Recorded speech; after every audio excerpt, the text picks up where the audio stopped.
বাংলাদেশে 12ই ফেব্রুয়ারি একটি নির্বাচন অনুষ্ঠিত হবে বলে নির্বাচন কমিশন, সরকার সকলেই অভিপ্রায় ব্যক্ত করছে। কিন্তু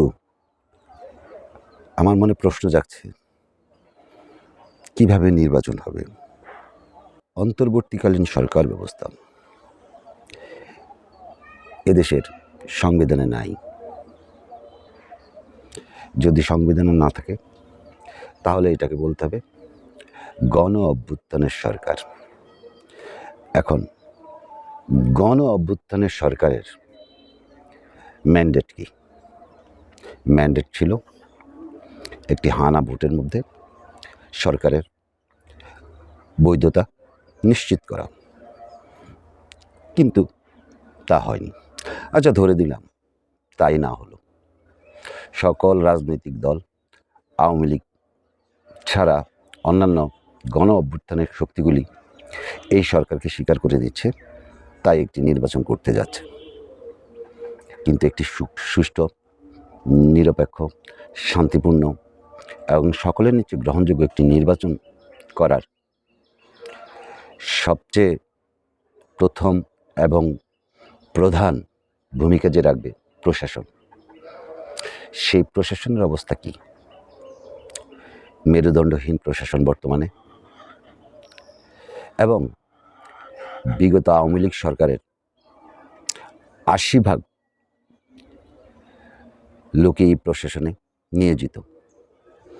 তাহলে তারা নিজের জীবনের ঝুঁকি নিয়ে কেন একটি শান্তিপূর্ণ নির্বাচনের চেষ্টা করবে? মন থেকে তো তা করার কথা নয়। অন্যদিকে 5ই আগস্টের পরে বিভিন্ন থানার থেকে লুটপাট হওয়া অস্ত্রগুলি কোথায়? সে অস্ত্রগুলিও এখন পর্যন্ত তোলা হয়নি। অন্যদিকে রাজনৈতিক দলগুলি, জামায়াত জোট এবং বিএনপি জোট, একে অন্যের সাথে সংঘাতে লিপ্ত এবং কে ক্ষমতায় যাবে সেই প্রতিযোগিতায় লিপ্ত। সকলেই ক্ষমতা চাচ্ছে।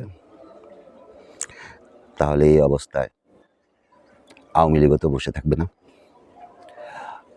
আওয়ামী লীগ তার সর্বোচ্চ কৌশল প্রয়োগ করবে যেন এই নির্বাচনটি অনুষ্ঠিত হতে না পারে। রাজনৈতিক দলগুলির ঐক্যবিহীন এই নির্বাচন, আইনশৃঙ্খলা নিয়ন্ত্রণে অক্ষম এই প্রশাসনিক অবস্থা, তাহলে কিভাবে একটি নির্বাচন সম্ভব? এই নির্বাচন কমিশন কাদের উপর ভরসা করে একটি শান্তিপূর্ণ নির্বাচনের প্রত্যাশা করতেছে? আমি বুঝি না।